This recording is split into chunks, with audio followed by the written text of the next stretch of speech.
Man, let's talk about one of the Cash Money members that I never even knew. TC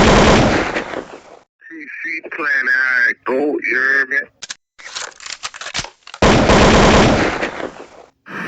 TC, you know what I'm saying? I'm from New Orleans, you know what I'm saying? All over New Orleans. I had people uptown, people on the West Bank, you hear me? So, what was your relationship with Cash Money, Chopper City Records, and Sucker Free Records?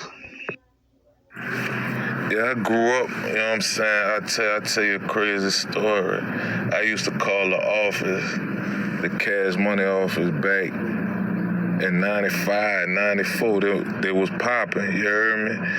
And I ended up fucking with UNLV, Yon Tech and them. And that's how I met really like Baby and them. You know what I'm saying? Nigga was in like middle school. And I started fucking with Derrick. Me and Derrick started running.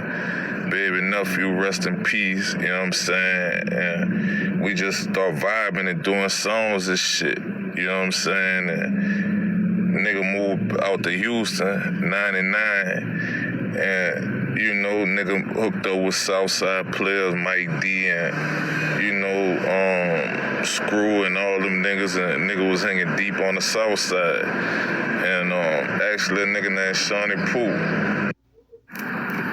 me and Lil Turk used to run, you know what I'm saying? We used to get loaded and shit together. So, you know, I mean, everybody's a small circle, so everybody knew everybody, and we just was rapping together, fucking around, doing a lot of shit, you heard me? You know, got nothing but love for them niggas, man. And it was Flip from fucking with Shawnee Pooh. We did our first big song. It was a local, like Houston hit, you know what I'm saying? They were playing that bitch on the radio. Why You Hate Us So Mad? With Big T and shit, you know what I'm saying? And Shawnee Pooh, actually, they put me with Screw and all them Southside people and shit. And, you know, everybody was like us, like C-Note. I talk to C-Note still to this day, like Note and Botany and Third and Screw. We used to talk every day and shit. Then I started jumping on the Gorilla Mobs and Trey, you know what I'm saying? Trey was like my brother. So I was on his first album and, you know, shit just spiraled. So it was safe to say you was always independent. You really wasn't signed to none of them. You was just affiliated with the camps. Yeah, just basically really just independent, you know what I'm saying? Like, nigga was out in the streets, so it was like, you know, nigga ain't never really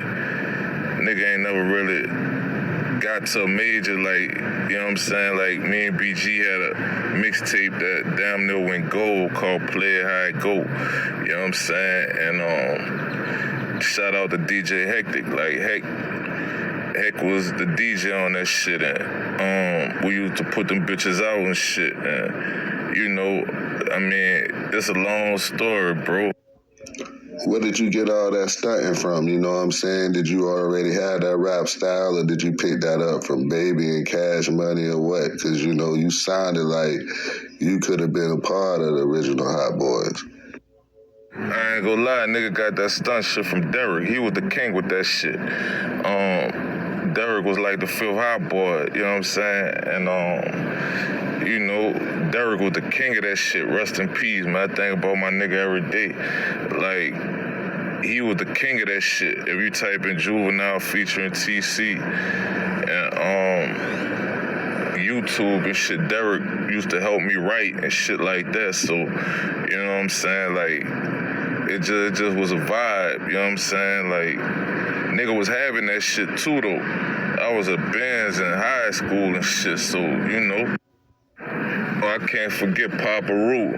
He was with Cash Money too at the time. And I was on his first 2 or 3 albums. And Roo had gave a nigga a shot, you know what I'm saying? Everybody was on the road, everybody was on tour. So, you know, nigga just was linking up, you know what I'm saying? It was all me, just linking up with motherfuckers, you know what I'm saying? Network. What niggas don't know is the nigga that gave me the biggest break out of everybody was Jay Prince.